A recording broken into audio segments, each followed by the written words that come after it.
T-shirts, something. Okay, so if we make a start on the meeting, thank you everyone for coming to this meeting, monthly meeting of Mumbles Community Council, Wednesday 30th, 2022. Is the polling going? Should be. Okay, just. It is going, yeah, thanks, Mike. Yeah. Okay, thank you for that. So if I go to the first item on the agenda, apologies for absence, please. So we've got Councillor Erasmus, Evans, Fogarty, Sarah Keaton, Francesca O'Brien, Will Thomas, and Tim Zoo. Good time, I think it's been half term at the moment. Can I just ask for any declarations of interest for any items which are on the agenda? No, we record no declarations of interest. So if I go on then to public participation, we've got a public participation later. Yeah. Is he coming in this point? Yes, and we've got it as an agenda. Yeah. He's got representations and I just on the agenda. I just wanted to check who's coming in at this point. Okay, then, Ray, can I hand over to you? Okay. Yeah, I just briefly wanted to say that we are doing a great deal of voluntary litter picking, and we're trying to, subject to the weather, we're going to try and do it every 2 weeks right up through the summer, and to supplement what the council's doing with Lydia, the ones that she's doing, so that we really get a grip, because it is getting better, but it's still not. People are still saying, "Oh, Mumbles is lovely, but the rubbish." And I mean, I know from experience of 25 years of living here that it has improved, but we've got. And the other thing, there are particular roads that are bad, and there's Queen's Road, Chapel Street, they're always bad. People do the most amazing things. They do work on their car and they leave the rubbish in the road, And what I'd like, if the council agrees, if we could write a letter to our residents saying what we're doing, we're providing all this equipment for these ad hoc litter picks, and what we are doing to make it better for everybody, so that we can be proud of the community, So this equipment that you're talking about, is this in addition to the equipment that we've got here? Yeah, I've already got. I've got them because I had those years when Miles was here and we got those. Yeah. So I've got equipment. So I don't really need to borrow whatever you've got here. I've got enough equipment. I've got a dedicated team of about 6 or 7 people now who are really quite keen to push it right through the year. And then when you do your litter picks, do you do certain areas of the... Yeah, we the last couple of times we've met down the front and worked backwards. Yeah. So we've done that, but we concentrate. I usually go around the day before and see where the bad areas are so that we can hit those straight away. But we've been quite fortunate the last few weeks because we've had 5 or 6 people, which is great, on a Sunday. I'd just like to say, go on. No, I think it's a wonderful idea that people locally want to help and that you've got those contacts, and I think if we can help support, get more people for you, 100%. Okay, thank you. Anything else? I've got something, Richard. Yeah. I know we put advertise hours on our website and our Facebook pages. Could you use as well? Yeah. Well, we did do that last time, so we're doing that. Helen. Hi. So we've got, Lydia, we're just about to, launch that we're part of the Keep Wales Tidy Litter Picking Hub. So I think it's brilliant that we've got members of the community who are doing this. I've given a grabber to one of my neighbours who goes out on Males Road and just picks because it's been really bad lately. So I think we need to do more to promote the kind of these almost like guerrilla litter picks that are going on and to promote that there's kit available for people from the Ostream that they can get, but that doesn't really solve the problem in the main. I think Mumbles does look littered, so it's great that we got more community members and we should promote all of that. But I think we need to do something to actually, whether it's with the traders, to actually stop the litter. It's not just traders, it's members of the public obviously, but more of a preventative approach. Okay, Helen, I take it back, but I think we've gone off a little bit of a tangent, yeah, Rob? I wonder if, addressing this to Helen really, we could maybe do some on Saturdays rather than Sundays, because Sundays is an awkward day for some people with church and family commitments and stuff like that. I mean, I can't do Sundays, but I would have to give up a Saturday morning. So maybe we can vary it a bit. Yeah, that's a good idea. Yeah, no, I was just saying, in terms of the days, I think Ray's got already a group of people, but once more, but if you're willing to help, that'd be brilliant. Did you need anything from us? Did you need any? Okay for equipment. Okay. Okay, I'd like to take this opportunity then to phone in. I'd like this minute to just commend you, Ray, for the fantastic work you're doing and the team that work with you. Thank you. You know, we can do our bit as a community council, but you know, all power to your elbow with what you're doing, and the more people that do work like you, the better, taking pride in their own community. Taking on board Helen's point as well, I think, yes, this needs to be part of a bigger initiative, and we've got our role to play as Mangles Community Council. But also, I'd like to echo what Richard sort of said there. I really think that, and I know we've been doing this already, but we can use our social media presence to advertise the work that you're doing and to organise support for that. And I'd be more than happy to come out, you know, when you're doing your little bits and joining myself as well, to be honest. So, you know, as I said, please let's minute the fantastic work that you're doing and note the support of Mangles Community Council for what you're doing, and we continue to do that. Okay.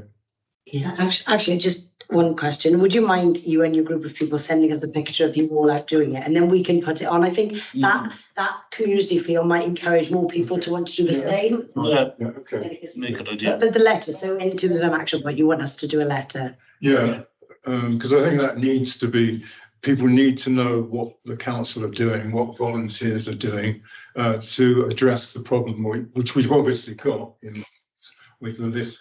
But there needs to be a side of the residents too. There's no reason at all. I had a situation the other day. I cleared something up in Castle Street, and the chap came out of his house and commended me for picking it up. Why couldn't he pick it? This gets to me when I'm not to pick it as well, to be honest. Yeah. So anyway, anything else? If not, can we move? If we do decide to do a letter, it would work quite well with what Helen was saying, in that we could put like a preventative message in there as well as a "this is what's going on" message. So Would that be something that you would like to do, an individual letter to all residents about, or it goes in the next newsletter?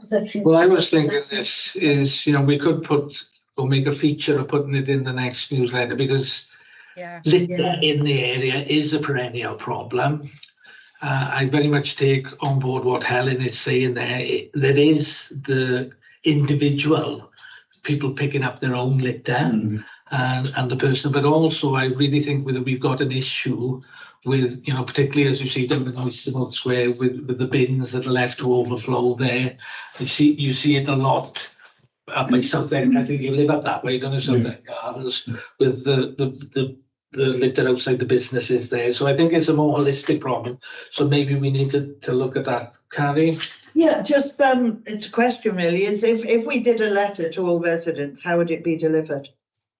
That's what I'm thinking, because it would be a cost to the council. So is it that we do something in the next newsletter, but in the meantime, because we haven't agreed when that will come out, we get something as a news feature up onto the website. And then I think also importantly that councillors take it back into their wards. They take it into their surgeries and address it with the public that way as well. So mitigate waiting for the newsletter to come out. Personally, I think it might be a better idea to do a feature in the newsletter, because we can address the broader aspect of it. Rob and then Helen? Yeah, I think maybe it'd be better to get something out to the residents as a hand-delivered thing, because the next newsletter, we've only just had this one out. We don't know when the next one is, and you know, in a couple of months we'll be hitting tourist season, and the litter's going to get worse. I take your point, Robert. I think the point that people are making, that's going to be a resource implication of how we're going to get it delivered, and also how are we going to get it delivered. Well, yeah, that's what I'm saying, but we will, but you know, that would just be a resource in itself. Helen? Also, we haven't to jump on whatever company newspaper article that we've started reading. Oh, yeah, That's a good point. Yeah. yeah. Helen and then Ange. Thanks. That's what I was going to suggest. We've got this newsletter, this newspaper article. I think we just pick this up in the environmental committee, because we've been discussing how to Waking up, Helen, you should have paid. World's Tide Little Hub. So let's make this a bit of a campaign. We can pick it up in the committee. I think we can do it in the newspaper and we can do it in the newsletter. Let's not do a separate letter, because that's just more litter. You know, that's what we're against, really, is our sort of unnecessary paper. But can I ask that we pick this up in the environmental committee? Okay, yeah, that's a fair point. And then Helen will probably disagree with me now, but I was going to say I'm happy to write a letter. I'm happy to go Queen Street, Kings Street, Queen Street, Kings Road, and the other one. And it's just those, you know, and just do those roads. I'm happy to drop the letter through. I can do that, and we can get that boxed off next week. Thank you. And then that's done. I don't think that's going to. I don't think that's really going to solve a problem, really. Can we just pick this up and have a bit more of a discussion? We'll get up with environmental, you can make the representations there, okay? Okay, if we haven't got any more representations, can we move on? Thank you again, Ray, for your. Okay, so, thank you. David.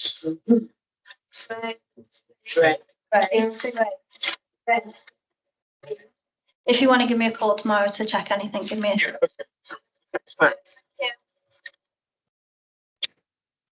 If we move on to the agenda to approve the minutes of the full council meeting held on the 9th of January, you will find the draft of the minutes in your meeting pack.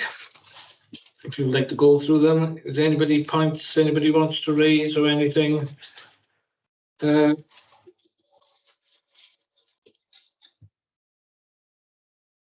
Sorry, I just noticed that I thought it was in the previous meeting. Okay, if that's the case, if nobody's got any particular points to raise, are we happy to accept these as minutes? Rob? Okay, Danny, seconded. Okay, so very. Okay, so then if we move on to the clerk's report, point 4. Yeah. So I'd like to use my clerk's reports this evening to propose a significant procedural change within our council meetings, transitioning from the current format of questioning committees of chairs to a format that emphasises committee chairs presenting reports to the council. This shift aims to enhance the efficiency, transparency and effectiveness of our council's proceedings and below are the positive reasons to support this proposal. So first of all, it will be streamlined information dissemination. I can never say that properly.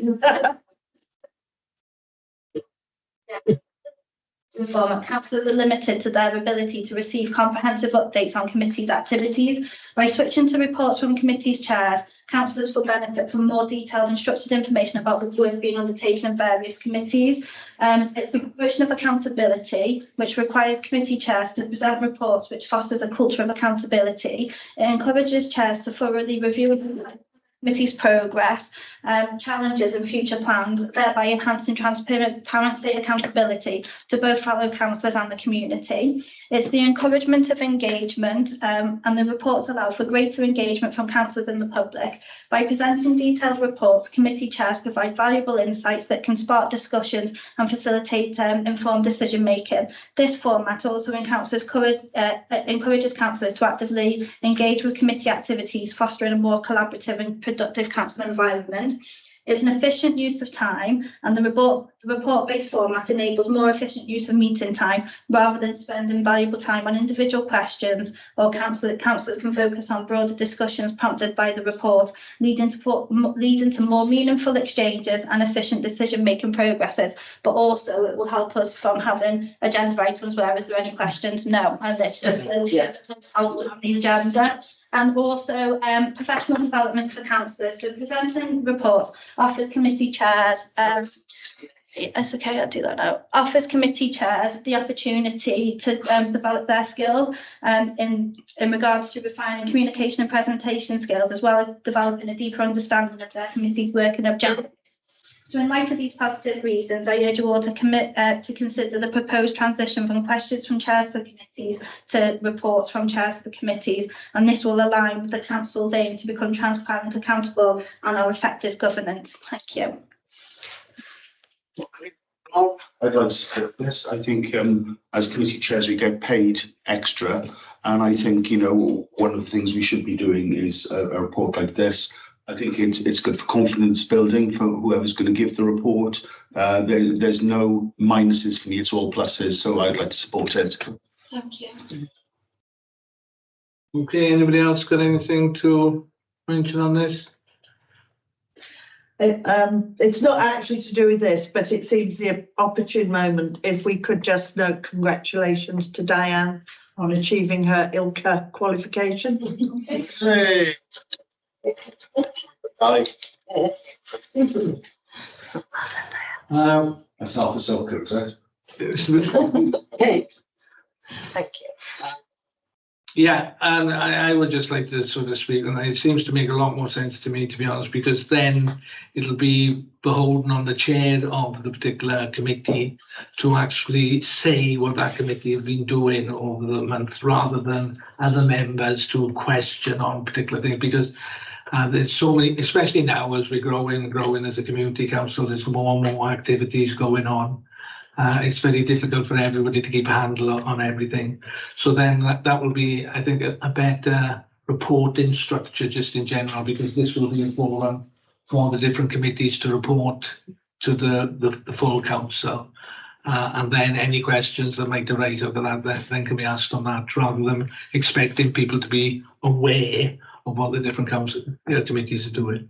Can I just ask, Kerry, would that be something which would be sent out in the agenda pack, and we'd have to have it? So I was just going to say, Chair, I'm quite happy to support chairs when they're writing their first report, give them a format so each chair's report is the same, so then we can include that with the agenda packs as well. So generally we aim to get the agendas out 7 days before the meeting. However, the legal requirement is just 3 days, so that's why sometimes you get them 3 days before. But what we can do is, obviously we have the meetings with the chairs to schedule what's going on the agendas, so then we can remind the chair at that point that your committee report is due on this date, and obviously we will chase you on that as well. We sort of develop some sort of pro forma. Carrie? Yeah, she's beaten me to it. I was going to say, can we have a standard template? Yeah. Because that way then we can make sure all the reports are actually covering everything. Format, yeah. Mickey's got his hand up as well. Mickey first, and then you. Mickey? Yeah, I think it's a really great motion, Kerry. I think it brings transparency to it all as well. I guess the only thing is to make sure that the template is obviously to a certain degree that timings for the meeting, don't go over, I guess, and it's a snappy report in terms of the offering. But I think it's a great motion, so fully gets my support. Yeah. Yeah, nothing wrong with the idea. I think there is the possibility of duplicity with what the community support officer provides at the agenda setting meeting. So possibly one could mirror image there. Well, normally, The action log, do you mean?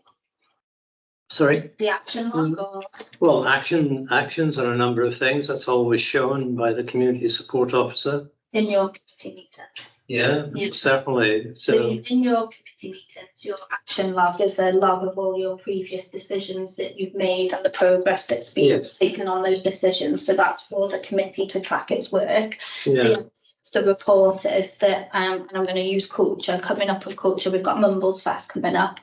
So the idea of the report will be that each month the chairs will bring a report of what's gone on in the committee and what work has taken place. And then, as you know, then what we can do is you can have the recommendations from the committees on those reports as well. So you've got the recommendations that have come out with your meetings there as well. There's nothing wrong with the idea. trial it and see where it takes us. Well, yeah, and I still think some of this will be, you know, that we review the situation as it's going forward, making sure that it's addressing what we wanted to do. Mike, is that a legacy hand or have you got your hand up? It's a legacy hand. I'll put it down now. Okay.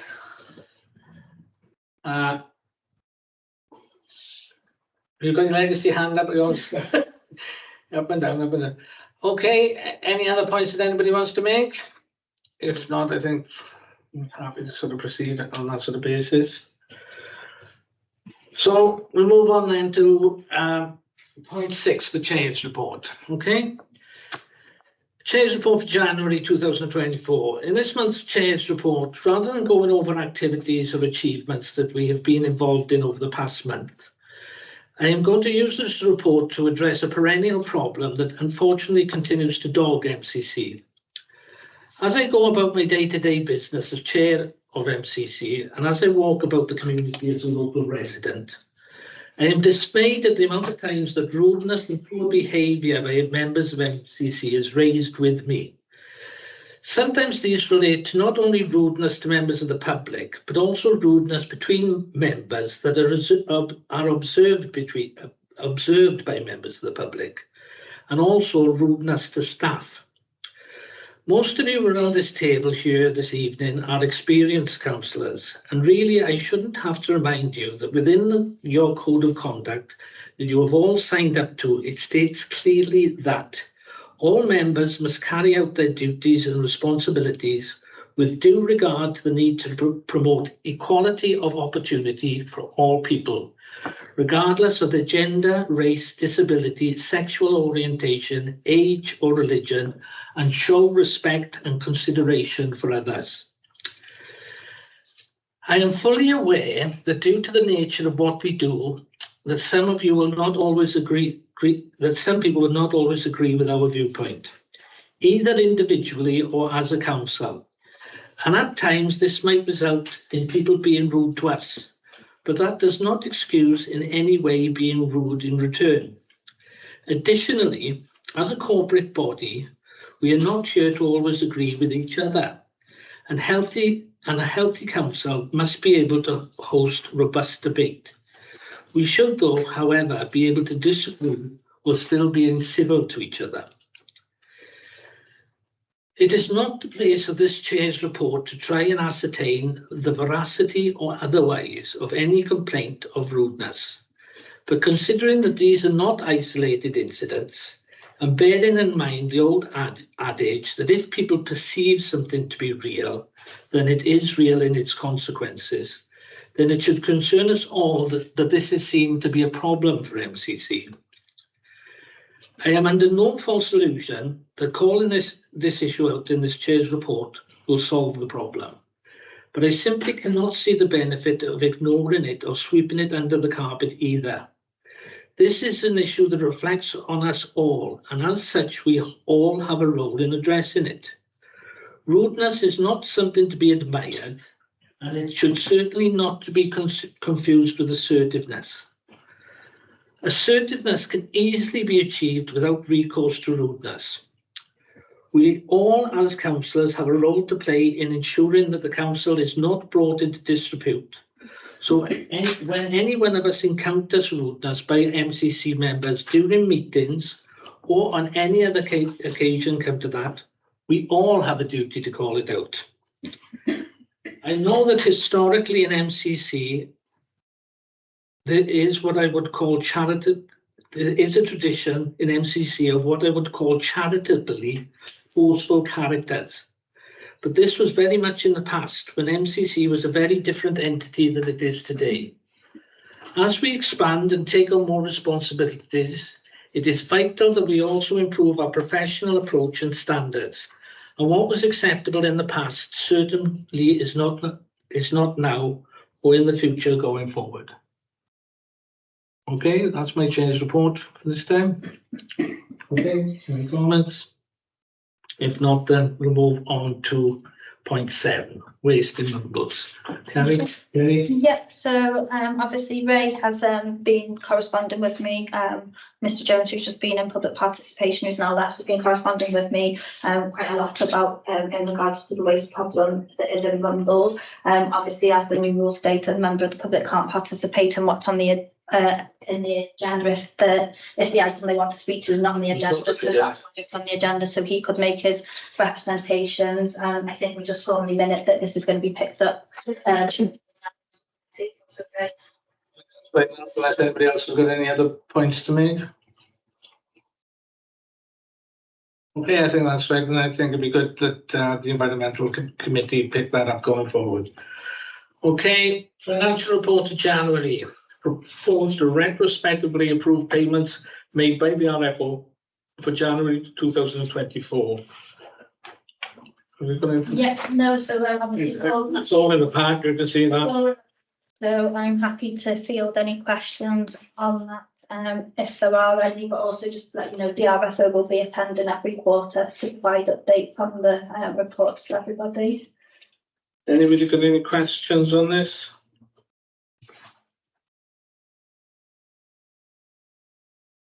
If not, I think we can move that to approve the budget monitoring report of the 31st of December. All those in favour? And all those in favour of payments? Yeah, okay. Right, consider the draft vexatious request policy. I think this is something we need. But do we want to talk to this, Kerry? Yeah, I'm quite happy to talk to this. So this is one of many policies that will be coming forward to council. We do have some policies up on our website at the moment that need to be reviewed and updated, and we're also trying to bring forward policies into the council that we currently don't have. And one such policy is vexatious requests and vexatious complaints policy. So unfortunately, we do get requests and we do get complaints, and sometimes they can become serial in nature. And as a ways to assist clerks on how to deal with these, if the requests are becoming frequently from an individual or a company, and they're becoming more than frequently and every week or every couple of days, then this policy puts in place ways and means for us to deal with those requests. But I would say that it's only to be used in the strictest of circumstances. It's not something I can say, oh, I've had another request and I'm going to say it's vexatious. That's not how it works. But obviously the policy is there in that format for you to have a look at, and if you want to make any changes, then I'm happy to discuss that. I did have sort of one query about this. Have like One Voice Wales, one have you got a draft vexatious? One Voice Wales won't have, they don't generally tend to have draft policies. They generally tend to say for you to look at what other town and community councils do, and then tend to go from there. I don't know whether the SLC may have one. I can certainly check with them. The great thing, please don't take this as, crazy, no anything, is what, how can I say, checks and balance have we got? That, how can I sort of say exactly the point that you were making? Yeah. That, it might not be you, it could be some other clerk in the future or something, and it just sort of says. Yeah. How are you deeming this as? Yeah, how you, as I sort of said, I definitely think we need this, but I was just a little concerned, how if somebody then turns around to us and says, oh, well, you're just saying that's vexatious. As a definition of a vexatious request is in the policy, which is where the primary intention is to cause disruption or burden the council rather than seek a genuine resolution or information. No, I see that. Okay. The point I'm making is the point that you made yourself earlier on. Who decides that? Because is it just us that decides? So it's something that would come to council I would bring it forward to say I've had X amount of requests from X, let's say Mr. X, and we bring that forward, and I would say I'd like to go down the route of implementing vexatious policy, and then it would be a decision for council to say yes, you can treat that as vexatious. That's sorry. As I say, pretty much covered in here anyway, in that there will be an independent panel. So any individual that considers that their complaints or endless communications are not vexatious has the right to appeal, and the council will have a panel and will make that decision. So Yeah. you know, it's not like it's one person making No, any decisions. and again, that's maybe I suppose what I was trying to get at, like the independent panel, that would be appointed by the council. Yes, And that would be councillors. yes. Okay, as I sort of said, I just wanted to sort of clarify these points, like. Any other questions on this going forward? If not, Martin, just to say that I've let Helen go. Go on, Helen. echoes on again. Just to say that the Information Commissioner's got some helpful information, which I've just linked into the chat. And I've put the one that we use in work in the chat, but the Information Commissioner is obviously a good resource. Yeah, well, that's what I mean, so I think Kerry's already saying that. I'm taking you've looked at other ones, and I have looked at what other town and community councils do, but obviously if you want me to have a look at what Helen sent over and then bring it back to a later date, I can do that as well. Rob. Yeah, the appeal panel of independent, but you said councillors. Yeah. I really think that should be people from outside the organisation. I don't think it's fair for councillors to be put in that situation. And I think it would need looking at by people who are external to the day-to-day dealings. Yeah, I agree with that. You can't police yourself. So it's the same as when you have an appeal, a panel, Yeah. and the appeal panel would need to be appointed, and anything that comes to the council for you to consider as vexatious, the appeal panel won't be in that meeting, they'd be excused from that meeting, so then they're not being prejudiced or made biased to what has to be treated as vexatious, first of all. And I suppose in some ways what you two are talking about is similar to what I'm talking about, but my concern with what you both suggest is where are we going to get those people? Okay. Well, yeah, I mean, how could we, you know, How would we select them? just randomly pick people from the public because they may have connections with people who are party to making vexatious complaints or condoning them or whatever. I don't think it's practical to, I mean, you'd have to, you know, be looking at paying for some sort of, you know, consultant to do it. You know, we do as a council, we do operate, you know, and we are able to have independent panels, which are grievance panels, disciplinary panels, appeals panels. You know, as long as if there is the complaint which is targeted specifically at a particular councillor or group of councillors that they have no say in it, then, you know, and the independent panel is selected from people who are clearly have no particular involvement in the complaint. I don't see how we could possibly look at it being outside the council. I suppose, you know, in some ways, you know, I can see maybe we do need to have some external scrutiny, but I think we can do the initial scrutiny internally. But, you know, maybe we just need to give that a bit of thought, you know, if there is appeal. This is a policy for requests coming in from outside of council, not for complaints where a councillor makes a complaint about another councillor or a councillor keeps on requesting. Yeah, it's not, yeah, it's Yeah. not outside. So, Yeah. Absolutely. yeah. Yeah, I think it's fine. Yeah. Sorry, Richard, you by the side of me, this very good. Sadly, every part of officialdom will get some very nasty complaints of some very strange people. It happens. Got to accept that. I was saying, what do other councils do? There's one issue we may be disagreeing on slightly. Perhaps we could decide, look at what other councils do before we make a decision. Yeah, a lot of other councils have policies along this line. I'm quite happy to go to West Wales and councils that already have this policy in place, and as I've said, I'm quite happy to bring it back to them. Moving on to the point you were making earlier on, like as you sort of said, One Voice Wales haven't really got draft policies, but, you know, we could go to One Voice Wales and sort of say, this is the policy we got. Is this okay? Is this robust? From One Voice Wales of all the policies we should have as a council, and this is one of the policies that we should have as a council, so. Yeah, as I said, I thoroughly agree that we should have this as a council. I do too. You know, I'm just a little bit, you know, just this whole sort of issue about scrutiny and, you know, robustness and all that. But, you know, if we can go back to One Voice Wales and just sort of say, this is what we've got, is this fit for purpose?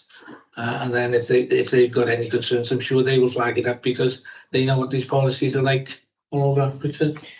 Perhaps what we could do is initially adopt it as it is, and then amend it once, if necessary, once any inquiries are done. Yeah, I think it's in here, isn't it, that the policy will be reviewed. Yeah, we should review all our policies on an annual basis anyway, just in case there's legislation or law changes that affect every policy that we have. Together a spreadsheet of all our policies when they were implemented, when they were last reviewed, when they need to be reviewed. Some of them can have a year cycle, some of them can have a 3-year cycle, so that is a very large piece of work because there's quite a lot of policies we need to have. Yeah. I would propose that we move on it. The thing is, it's better to have it than the way that we've had to try and deal with this sort of scenario in the past. So yeah, so what I think we're proposing, particularly in the first instance, we'd adopt the policy as it stands, obviously with the view after the first 12 months of reviewing the policy, and if there are any issues, and obviously, you know, Helen has given us some other references we can look at as well. But I really can't see any real problem in us adopting such a policy, particularly for the first 12 months. All in favour of accepting this policy? We go. Okay. Right. Consider the draft service level agreement for Mumbles Traders grant agreement. Again, this is in the pack. Mary? Yeah, so obviously in the latest round of budget setting that we've just done for the forthcoming budget, it was agreed that there would be an annual grant of 8,500 to Mumbles Traders. Last year there was an SLA agreement between ourselves and Mumbles Traders in relation to the grant agreement, and having a look at the grant agreement, there was just a couple of things that I felt that we needed to tighten up on, so they've been highlighted in yellow in the SLA, which was circulated to you all in the pack. Yeah, I like that about agreeing to the events. Happy to take any questions on those changes.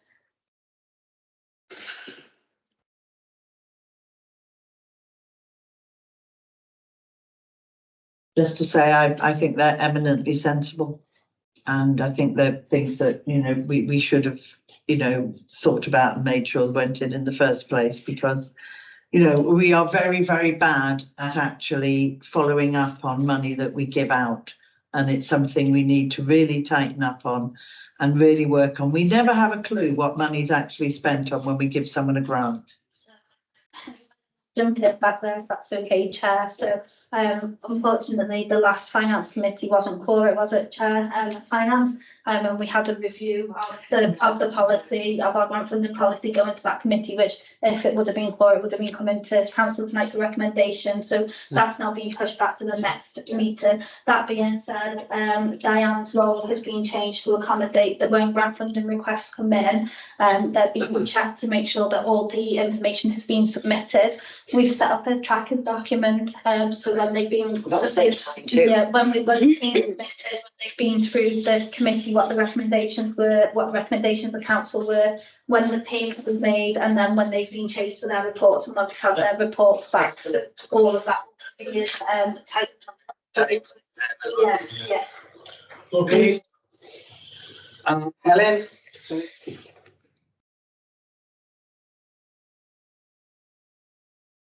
So sorry, Martin, Legacy Hand.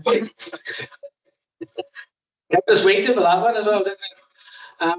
Okay then, so if there's any other points, can I just put this to a vote that we accept this service level agreement with the amendments? All those in favour? Okay. Then to agree a date for Mumbles Fest 2024. That's point 11. Do you want? Yeah, I'd like to Mumbles Fest on June the 15th. Okay, got anybody got any queries, observations around that? What's the weather forecast? Brightonshire. Hopefully better than July. He's booked good weather that day, isn't it? Yeah. So if that's the case, can I move that to a vote that we accept that date? All those in favour? Okay. Then the next point is to agree delegated powers for culture, tourism and communication for Mumbles Fest decisions. Do you want to talk to that, Rob, before? Yeah. Obviously, we got an earlier date this year. And, you know, going through our committee and then back to full council can take time. We just need to crack on with it, basically. So it's just for that reason. And so that we can book a great Mumbles Fest, and also Claire can get on with the job of organising it.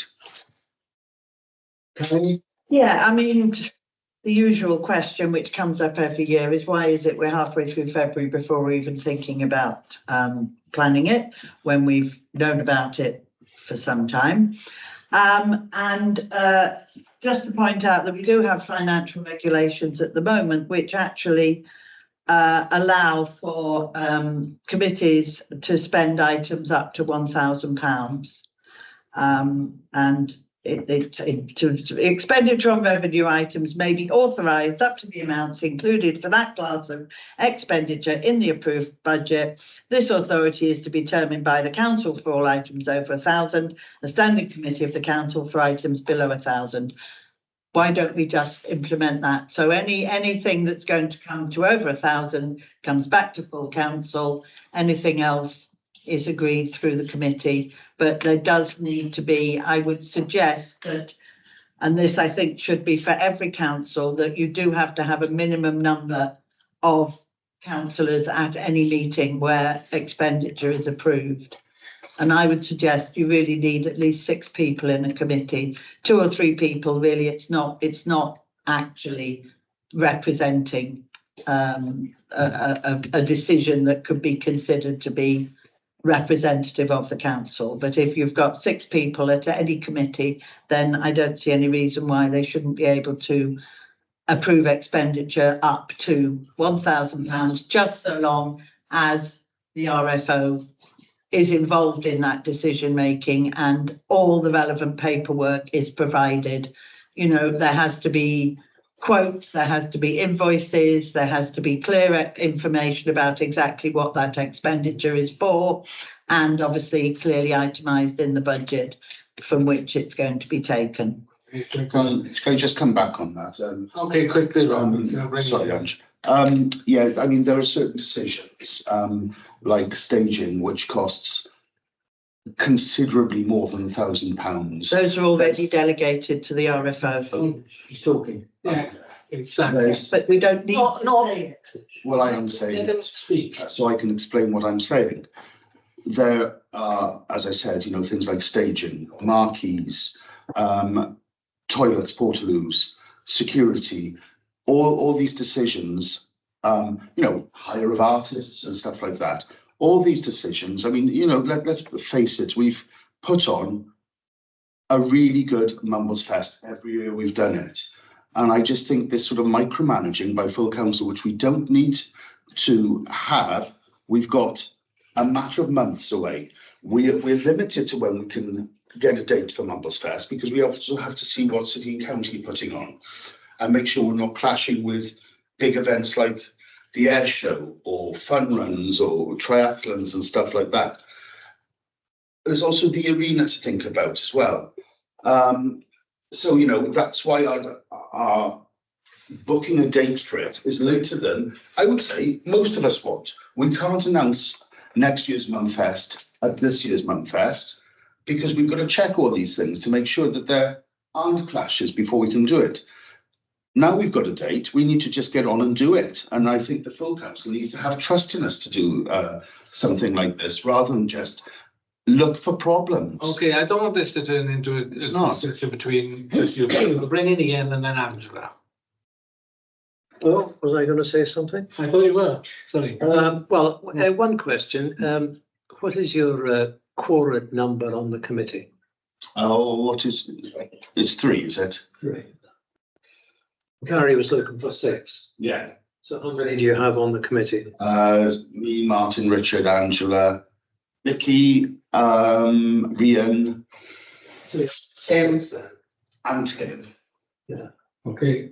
Angela? Thank you. Angela? 2 things. I do agree about the date with Carrie. I am frustrated constantly about the date. I hear what you're saying about we're waiting for council. I think off the back of Mumbles Fest this year, we have a date for next year, regardless of what else is going on. I understand the reasons why there's been a delay in this to and fro-in, but I really feel strongly because we're limited again with who we can get, right? So I do agree with you on that. But I also do agree with the delegated powers because by trying, otherwise I feel like we're meeting for meeting's sake to discuss bounds, to choose things, to then go back to full council, to then come back, to then come back, to then come back. It's like there's no point in having the committee meeting, so we may as well just bring it all to full council if that's the route people want to go down, because otherwise we're sort of wasting hours of our time chatting about stuff that then we're doing the same again at full council. Okay, Carrie? Yes, as I've said, the RFO already has delegated powers for all the infrastructure. So there was no point in that comment being made because that's already agreed.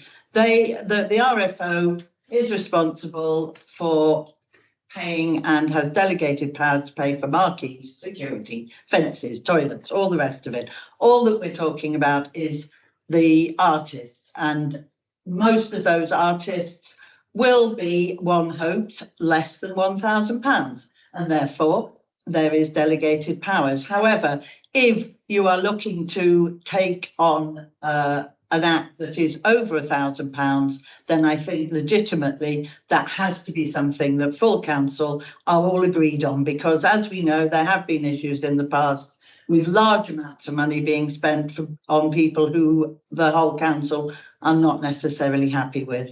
So I think that's a good compromise. Everything else can go ahead. If there's any acts where the total cost of their appearance, any expenses and whatever involved, then that needs to come back to full council. And hopefully full council will have at next month's meeting, perhaps 2 or 3 suggested options of headline bands that we can then agree and the job is done. Okay, Richard?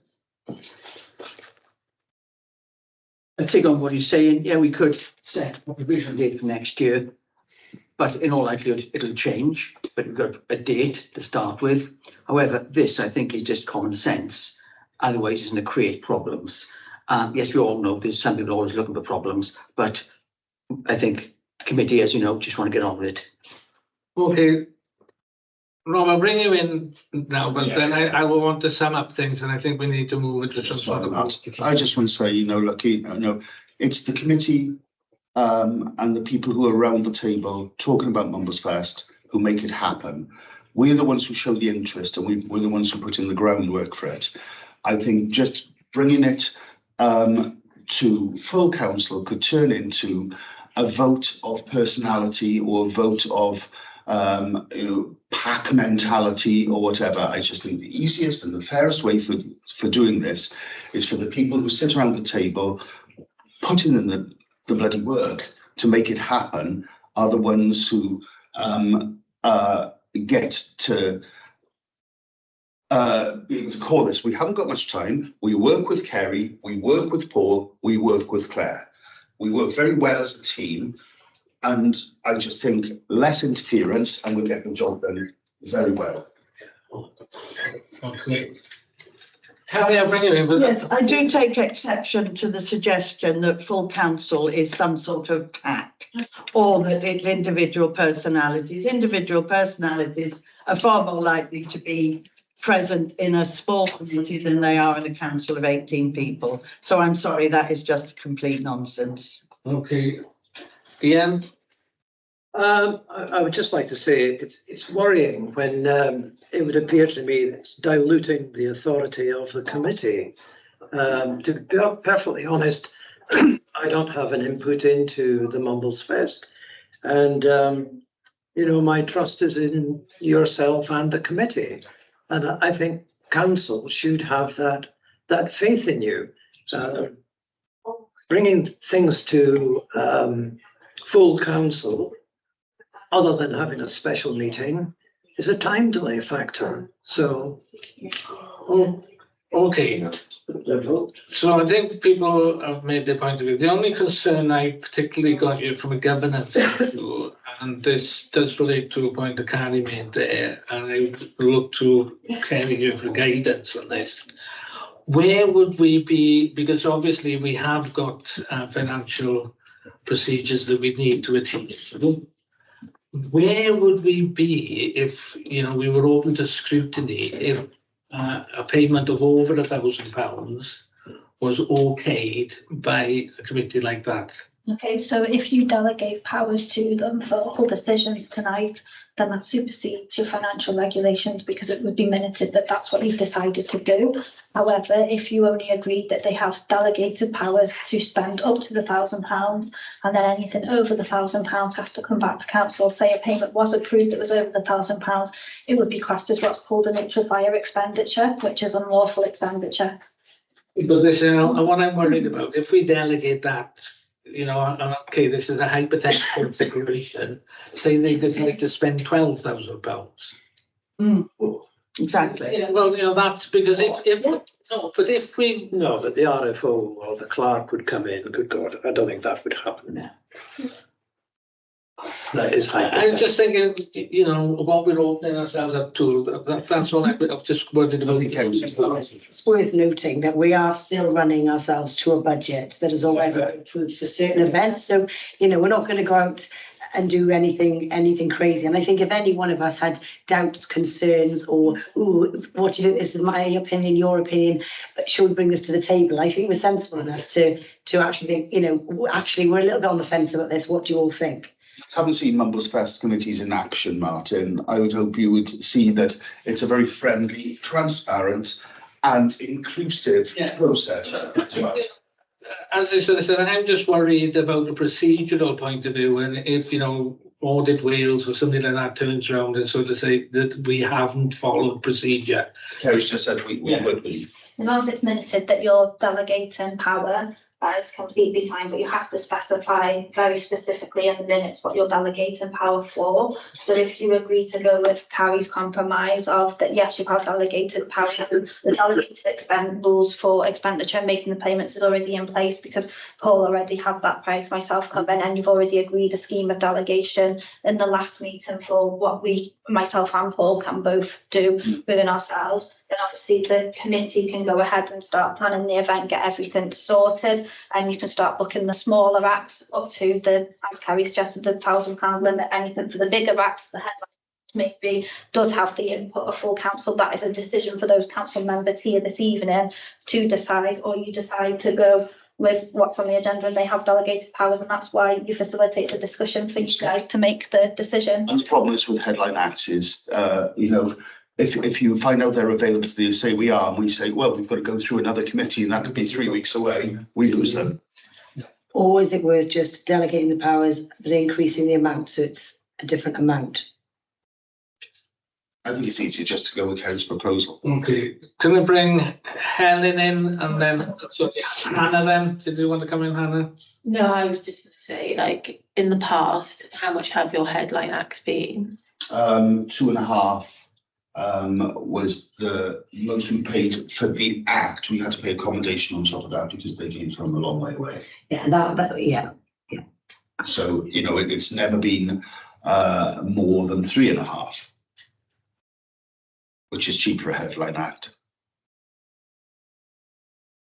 I think last year's was much cheaper, and I don't see any reason why it wouldn't be much cheaper this year. But I still think that we, as a council, this is our main event of the year, and I think the full council has to have some input into who the headline band is, because otherwise, we have no idea who we're going to get, how much it's going to cost, how much that big chunk of money might impact on what other things potentially could be spent on, in terms of smaller acts, other entertainment and facilities. You know, you've got to get that balance right. And as long as excuse me, Okay, as long as everything else the decision can be made, then, you know, it's only sensible that full council, who are all ultimately responsible for Mumblesfest, have that final decision on that large element of expenditure. Okay, Richard, Helen and then Ange. Yeah, things like, as Rob said,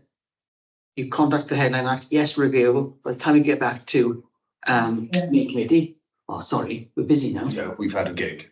Yeah, it doesn't make sense. It just makes sense to me to do as a Delegated vote. Yeah. Okay, Helen.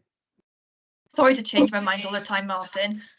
So can I just clarify then, are we having a Mumblesfest task and finish group this year? No, that was dissolved. Part of the culture group. If you- The culture. I think then, so I agree, right? I do events in work all the time and it's really, really fast paced. You have to be responsive and Carrie's obviously got a worry. Carrie's obviously got a worry there. That is why she's coming in the way she is. And I just wonder, like, whether we have a couple of bullets, a set of principles. Like, I'm obviously really keen to make sure there is some Welsh language dimension, like there was last year. But whether we could just have a set of principles to guide the committee, and just leave it to the committee, or a set of. I mean, I tell you what, Rob, last year you held a really good evening. Like, it was a task and finish group evening, but we went through, we played some of the. So why don't we just do that as a small little thing? Anyone can turn up, look at some of the bands that you're proposing, give some views, because I think that might be a quicker, more focused way of getting a decision made. Because I agree, you have to book, you have to move fast in events, and I don't know how really it's going to work. Helen, there's been, anybody's welcome to submit suggestions for bands at Mumblesfest for us to consider. But I mean, we moved this as to part of the culture committee, as to not have a Mumblesfest committee, which then went to the culture committee, which then went to full council, because we're just going over the same things time and time again. The reason the Mumblesfest committee was resolved back into culture committee is because the Mumblesfest committee was exactly the same members. Exactly. Culture committee, so it was a double workload. So by putting it back into the committee, you don't have to have that extra meeting of going through 3 meetings, if that makes sense. We did try and we approached Pudding Race to be one of our bands. As you know, Helen, last year 3 times we got in touch with them, they didn't reply. So, you know, we did try to get the Welsh language element there. I do think I would just like to comment that I thought Helen's suggestion there was eminently sensible. Yeah. I really did.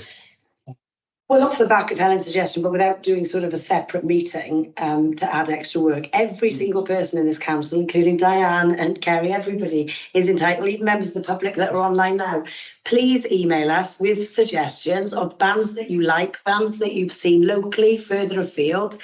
Feel free to also go one step further and ask them if they're available on the 15th of June and how much they would be. Then send that to us. It will make our job a lot easier. Absolutely. And we'll have more suggestions in the mix. And we will gladly look at every YouTube video that you send in, and we can go through it together then as a committee and come back to you and say, we have booked this band, which had the most views on YouTube for the cheapest price and are available. Because let's be honest, we are in February. This event is in June. We are already going to be extremely limited on what decent bands and singers are available. We haven't got time for messing around. I agree about the date should have been done ages ago. I agree about that. And we'll try and fix that. Please, Rob, could we just get next in earlier? But Just yeah, no. can you just say that obviously on the back of what Helen said, that you agree the delegated powers, but you set out some conditions. Yeah, conditions. For example, Helen said she would like some sort of Welsh language, Welsh interpretation. So that should be, in my opinion, should be one, because we have, as I mentioned before I joined you, you adopted a Welsh policy and committed to doing things in Welsh. Another one you could look at is the headline that you're going to have, or not booking the same acts again, or, you know, having something a little bit different, maybe doing something for the kids to begin with, like as well as the choir, you know, just get something in there now, in this meeting while you're here, because we're 7:30, so you've got the time, and get you here now, so then the committee then can go, right, okay, we can crack on and we can, as long as we're working to these conditions, we've got the delegated powers to crack on and go and do what we need to do. Yeah, but do you agree with that? I think if you ever can email us some bounds, that would really help. Sounds eminently sensible, and that will give people an opportunity to have an input. Different people maybe who aren't actually on the committee can have a. Absolutely. It's not about excluding people. It's about being able to put it on and to be able to, hit the ground and right, let's get on with it. Take that point, and as I said, I just think that this whole idea, because I'll be perfectly honest, Rob, I'll be perfectly honest, I would be a bit loath to give a complete and let the carte blanche, because people will then turn around and say, well, hold on, we were excluded and sort of stuff. People didn't have the opportunity to contribute, to get involved. It just doesn't look good for us as a council. No. So I just sort of think, I do think Helen's suggestion is eminently sensible. The only thing now is, how do we formulate those guidelines or suggestions? Any idea, Helen? You're the one who suggested. I'm happy just to throw some bullets together and people can send it to Rob, the committee, whoever. Yeah. Sorry, Go on. Delegated power this evening. Yeah. I need to have the points of what you're agreeing the delegated powers are minuted from this meeting. It can't be something that circulated. So it has to be agreed. So Yeah, just I think 2 fundamental principles, one of which is there will be at least one Welsh language band. That needs to be one of the points at which, if you have delegated powers, these must be adhered to. And the second is that actually there is a culture committee, whether it's March 1 set, where anybody who wants to can come along and listen to and have an opinion on the potential bans.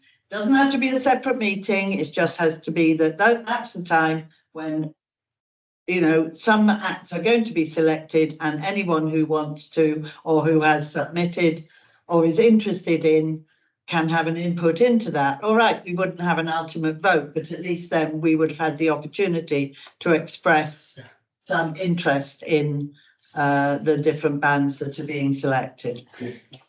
Yeah, 2 things I wanted to make, and I probably forgot one of them. One of them's on the Welsh language band. Yes, I would love. That she isn't a band, but Bronwyn, I love it. I just don't know what it was and if she'd be available. But again, in the terms to specify, we have to have a Welsh language band. Well, I was thinking within a reasonable price, because what if the only one that's available is £4,000? It's huge number. I'm sure we will be able to get a Welsh slot. Yeah. So instead of You just speak to Tea Towie, them on all the time. Yeah, and maybe what if they are like triple the price of the English or whatever? Just not. No, I know they probably not, but just because we're on a date to do it as well.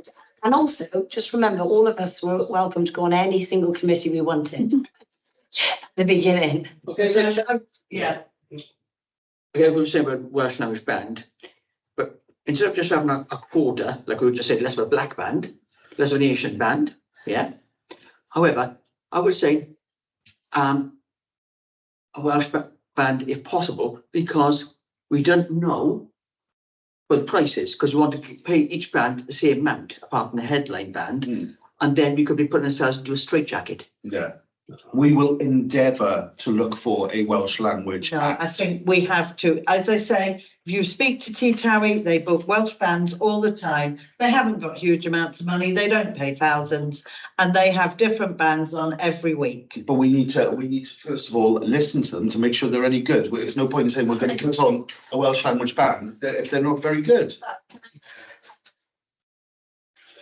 Yes.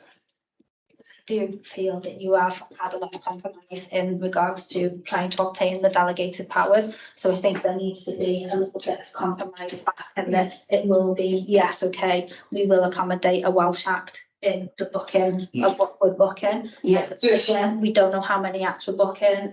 Do that. I'm sorry. I'll go with this as chair, right, we're in Swansea, let's say. You know, if we can't get a Welsh language act at a decent price, this is it. Yeah, you know, and, yeah, you know, we can put a bit of effort into that, we can do this, I'm sure we can, What we right? did last year, it's just they didn't reply. No, but, you know, Well, you told us last year that they weren't available. They weren't available. But that was completely different from what we were told last year. Excuse me, it's no need to go over that now, right? We're just making the point, right? We can get the Welsh Language Act, I'm sure this is not going to be a problem. All we need to do is put a bit of effort into it, and, you know, obviously we don't want to put more money into the Welsh Language Act than any other act or what have you. You know, the whole point that I was making before, we don't want to delegate that some act gets £11,000 and all the budget gets spent on one thing. A bit of common sense, a bit of chwarae as we sort of say.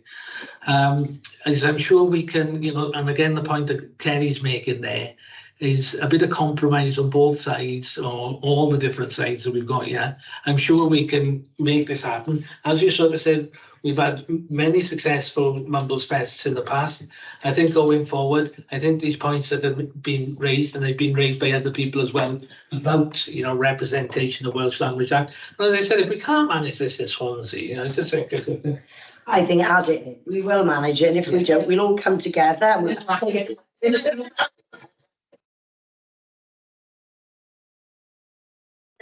Delegated powers will be voted on, obviously by you guys in a minute. That is to include one Welsh Language Act. Yeah. All acts apart from the headliner are to be paid the same amount for performing. Up act as well, because it depends how long. So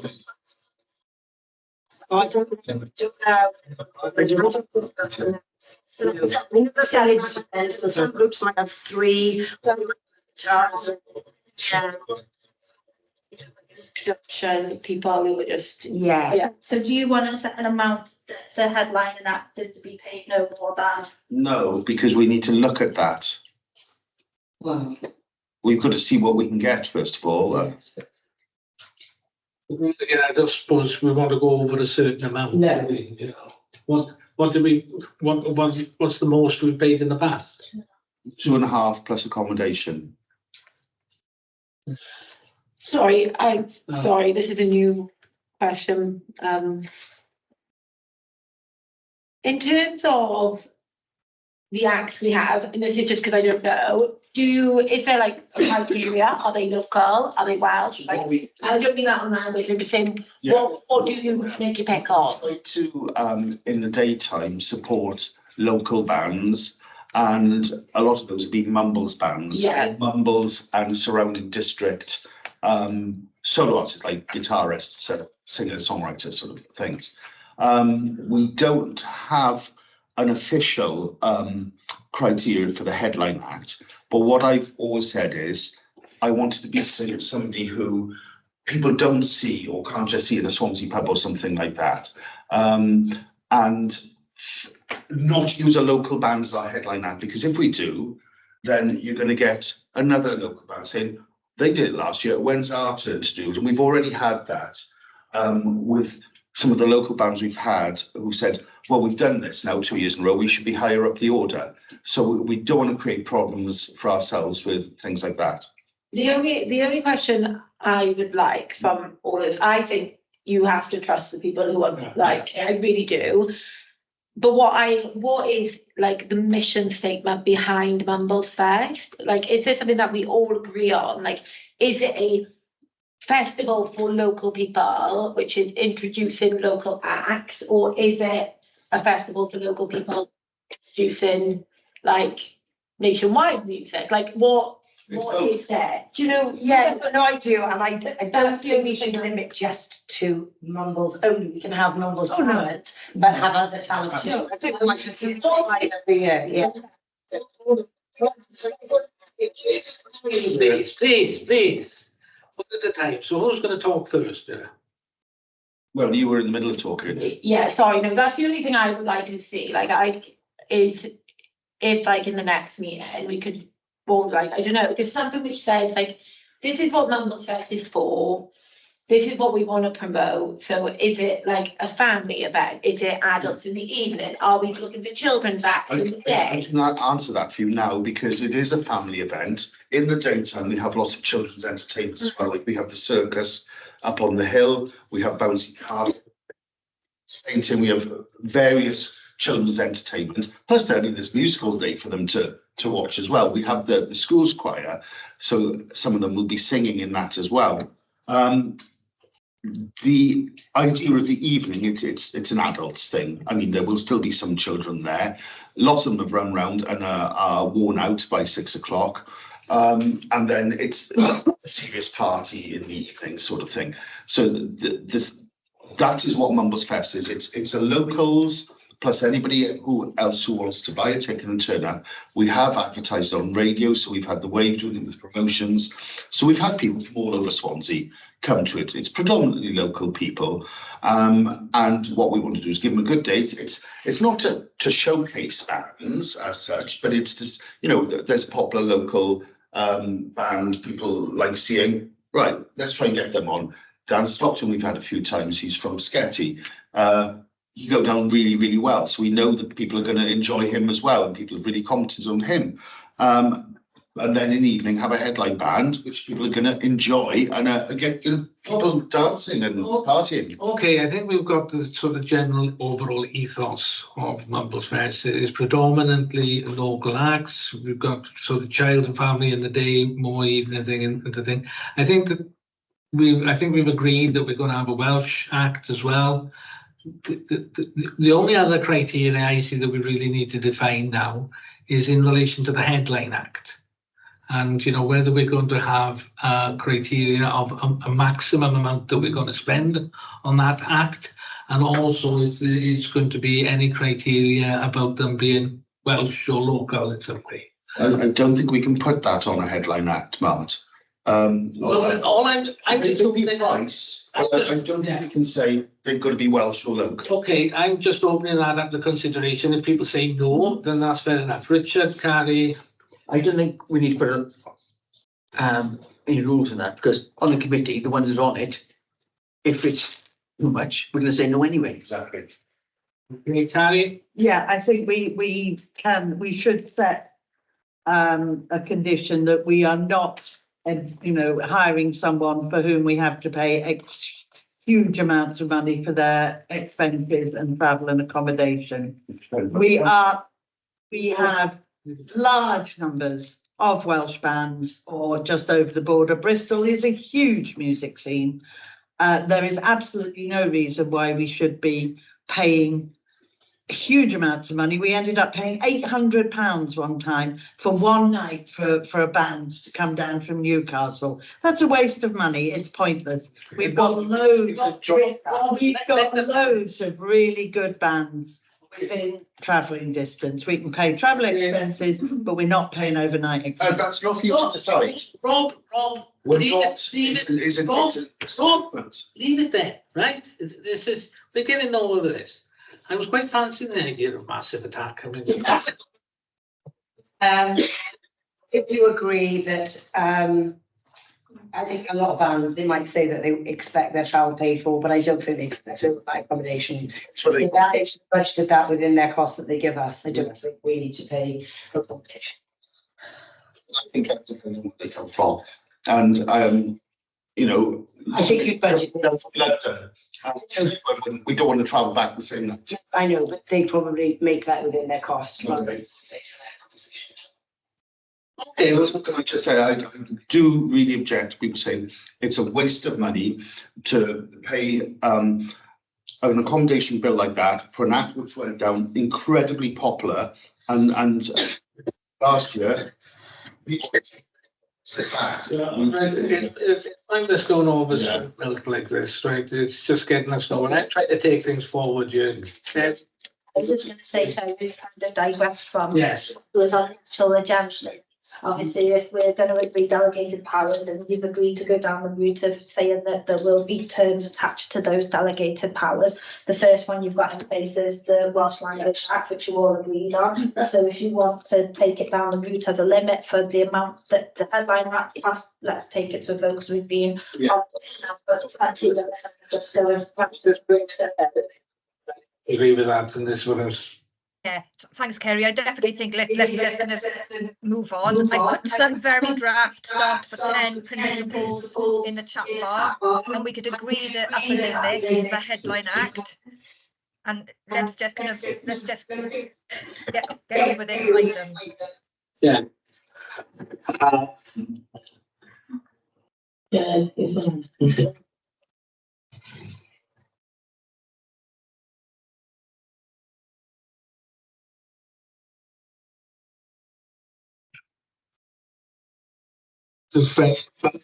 Yeah. Yeah. The only thing is, I suppose, what we haven't got there is a actual figure. Have we? Yeah. Yeah. That's what I'm saying. 3DX, like. So, if we were saying, what was the most that we paid in the past? With accommodation, it was less than 3.5. If we put a limit on of 4 or 5, 4.5, 4. Yeah. 4. Okay, so yeah, I would not approve 4,000. 3. you say 3. Excuse me. It probably wouldn't even be that much, would it? No, so let's, let's be realistic. Let's look at the fact that we have no money next year, Yeah. Let's be realistic and let's Yeah. be sensible about the amount we want to spend. I don't see why we should need to spend more than £3,000 as the absolute outside for getting a really good band to play for the headline. I really couldn't. I couldn't justify anything more than 3,000. Okay, then are we happy with 3? Small I'd like budget. to raise that to 3,500. Well, let's vote on 3,000. Ourselves, if we do need to pay that, We look for someone else. I think 3.5 is reasonable. I think it's reasonable for a headline. Okay, so are we happy with them trying to read the room here? 3,500. Can we put it to a vote at 3? Okay, we'll put it to a vote of 3 then. Okay, all those in favour of 3. Okay, all those in favour of 3.5. Okay, 3.5. So the criteria that we've got now is £3,500. Looking for Plus those criteria there and a Welsh language thing. It doesn't have to be 3.5, it might be 1. It's the max.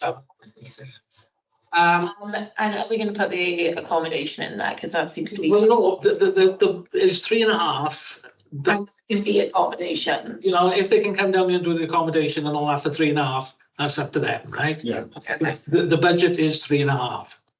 And just to add in there, obviously, when we agree on like a band. Yeah. To be like however many people, me, you and whoever, And also, there's also the thing that you're gonna have a meeting, and if other councillors want to come along, you know, that everybody's welcome, okay? So we have to make sure that everyone sees that goes out to all councillors. Yes. We don't see the agendas for committees that we're not on, so we wouldn't know it was on. No, we will make sure that goes out to all. please all send bands. Yeah. Suggestions that we've got. So if that's the case, we've agreed that the delegation of powers. So, We should vote on that though, shouldn't we? Yes. Delegation. so we've agreed the delegation of, all those in favour of agreeing the delegation of powers based on the criteria that we've outlined. All those in favour? Yes. Thank you. Thank you for all your contributions for that, and thank you that we've moved on. So point 13, to consider recommendations, Community and Social Committee. Okay. And in my report for this meeting. Okay, right, okay, so the recommendation from Community and Social Committee, when they last met on the 17th of January, we'd received some advice from Swansea with regards to the tech transfer of Mumbles Bowling Green, and the advice that had come from Swansea is that we now need to submit a formal expression of interest on the tech transfer of the Bowling Green. So committee agreed that we do that, so we're just bringing that forward for ratification from full council, and if you give me the approval, I'll submit that tomorrow. Okay, everybody in favour of that? Okay. Yeah. Yeah, okay, that's carried. Any other? Yep, there was some recommendations from the culture. Yeah, I'm just, so there's no other recommendations, community and social. So going on to point 14, Culture, Tourism and Communications Committee. What do you want me to go for this? Yeah, you can do. Sorry, I'm just reading. So the recommendations from the Culture Committee, which met on the 24th of January, and I will explain the content of this so it doesn't get misconstrued outside of this meeting. So when the budget was set for this current financial year, it was envisaged that Coffee with Friends would then become a warm hub space. So there was a certain amount allocated in the budget for Coffee with Friends, and then an amount of money allocated into warm hubs for the Ostream Centre. The Ostream Centre warm hub space didn't develop because the information that came out of the volunteers was that they wanted to continue with Coffee with Friends. So therefore, we need to via an amount from the warm hub scheme budget into the Coffee with Friends budget, and the recommendation has been £1,400 is fired from warm hubs into Coffee with Friends. Yeah, just, I mean, I suppose it's a bit hard to kind of pick a number out of the air when we've no idea how much is in the Warms Hub budget, and that won't impact on. So Paul had gone over this with the committee, obviously. Okay. Committee, I believe there was 4,000 in the budget for the 2 warm hubs. So by taking the 1,400, that's what they need to cover them in the Coffee with Friends until the end of the financial year. So that's still least. Paul has gone through all of this, but this was just a recommendation. That's fine. From the committee. Okay. Okay, and then so that's the first one. So if we could have a vote on that one. Okay, carried. And then the second recommendation Culture Committee was to hold a Welsh event on the 1st of March, but cancelling Coffee with Friends on the previous day, on Thursday, and thereby utilising the volunteer and hospitality resources and publicity to be given to the event, thereby widening the appeal for those attending. However, when I spoke to the volunteers last week to see if they were available to do the Friday, the volunteers won't be available to do the Friday, so therefore there wouldn't be anybody available to, as you said, put resources towards doing an event. So one of the discussions I've had with the volunteers is that we put some daffodils out and do Welsh cakes and some flags on the Coffee with Friends on the Thursday. Chat a little bit. So We talked about that with some of the, they were asking if we, yeah. they were asking if maybe Darrow could come down. And they said when they came before, they're just happy to come anytime. We just have to find a bus to bring them down because it's too far for them to walk down and walk back again after. But that's how we did it last time, and they absolutely loved it. Set up Coffee with Friends, I think. Yeah. So happy to okay that. Yeah. Okay. And then question 15, Culture, Tourism and Communications. No, we've already got 14 itself to do 15. Yeah, there were recommendations from the committee. Now it's the questions that we've just agreed. Questions, yeah. That we want to change to pause. Yeah. So are there any questions for the Culture, Tourism and Communications Committee? Yes? I have one, sorry. Right. This is a new councillor one. Why aren't we doing a St David's? Can we make it something that is important?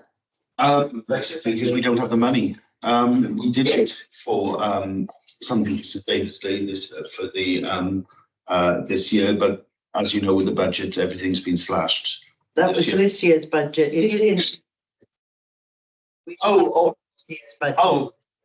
The first is in this year. Well, then there will be money in there, and there was, and that's what we wanted to do. We were going to do it as a warm, not a warm hub, a coffee with cakes people and treat them to a meal. But unfortunately, we haven't got volunteers on the Friday.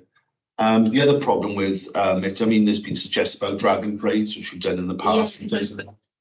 We've done them in the past, but the problem is we don't have the half day on St David's Day holiday like England gets for St George's Day. Yeah.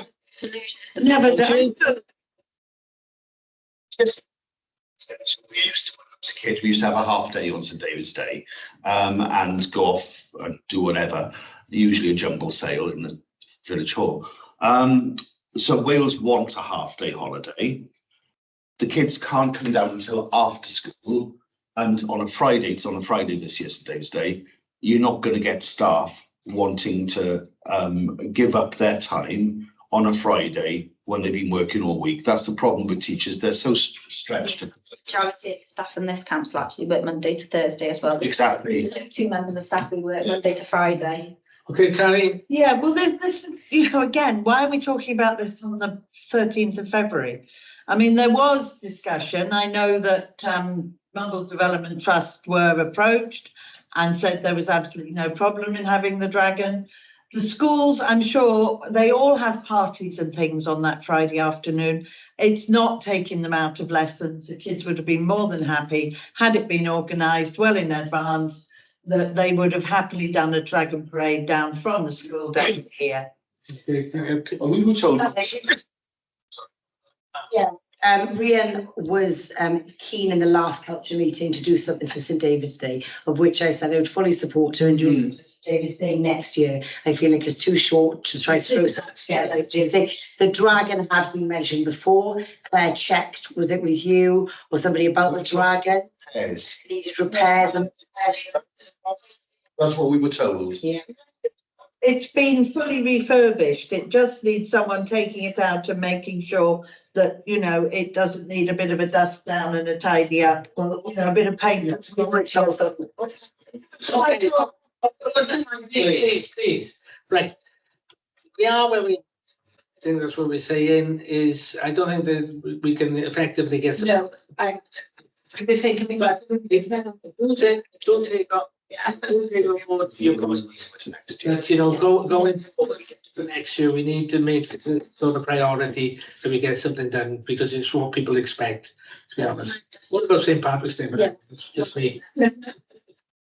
Just to say that after these half-term events are out of the way, we will be asking councillors to come to an informal meeting so we can have a look at the events that we want to do in the year, and that will run from the April until the March, so that would encompass planning for St David's Day next year if there is indeed extra budget left over from this year that you could potentially take into that.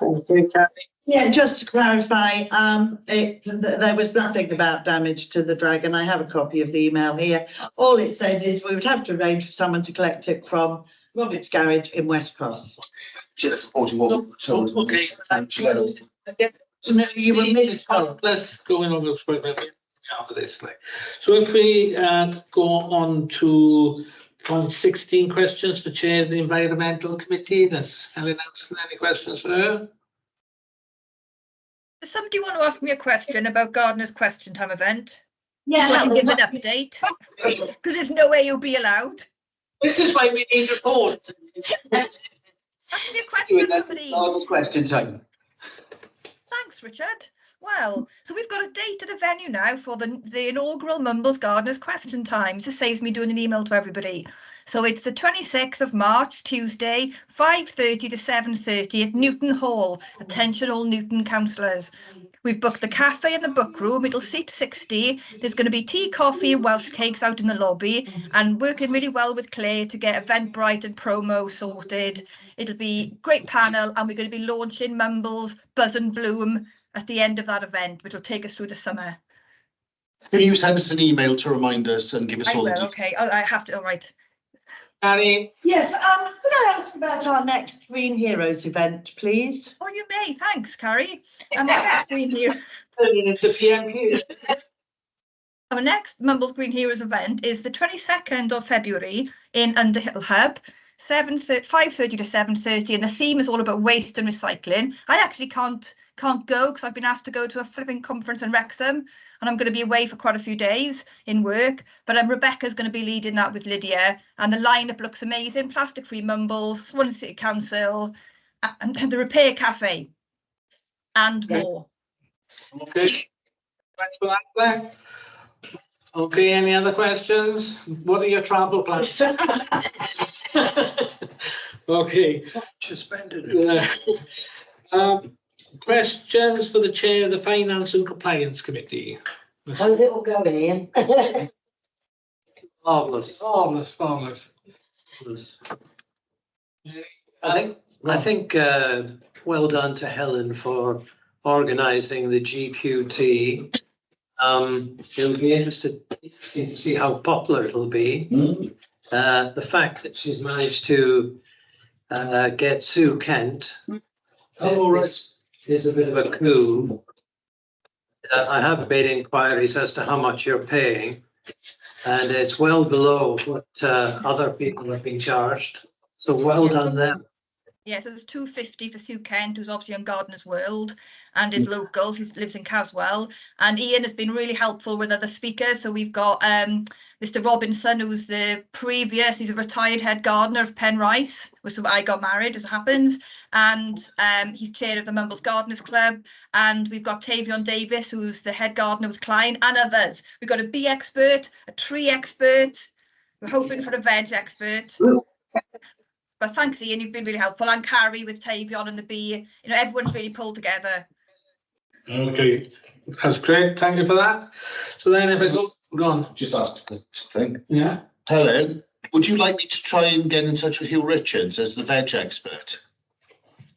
Oh, I've no idea. Is that guy? Who is that? Is that the chap, you know? Yeah, the one who's got the 5th book coming out or whatever. Yeah, because we are actually, Carrie and I have been trying. We haven't been able to find anyone. We've contacted allotment people, Kaitan, and it is our gap at the moment. So can we pick that up, Rob? Brilliant. Tomorrow. Okay, great, thanks. Great, thank you for that. So then if we move on to point 18, questions for the chair of the Community and Social Committee.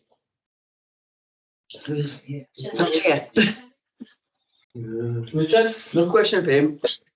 Back to something that earlier on about your statement, chair's report. Yeah. About behaviour. Yeah. Following that, I'm actually appalled by some of the behaviour tonight. Yeah. Yeah, well, this is what I mean, as I should have said in my statement, unfortunately, just during the statement, you know, people are responsible for their own behaviour. I've got my role as chair to try and coordinate things, but ultimately people are responsible for their own behaviour. So there's not a lot I can do about that. Like, we're all adults in the room, but I take your point of view. So, sorry, Martin. Sorry, person whose name is guest. You just had your hand up. Can you tell? Clapping hands first. Were you clapping hands, or did you have your hand up to ask a question? We'd have to suspend then. Yeah, you can end the meeting now. you can have You've done your agenda yeah. Okay, well, if that's the case, I thank you all for your time this evening. Yeah. You can do it with that. Oh,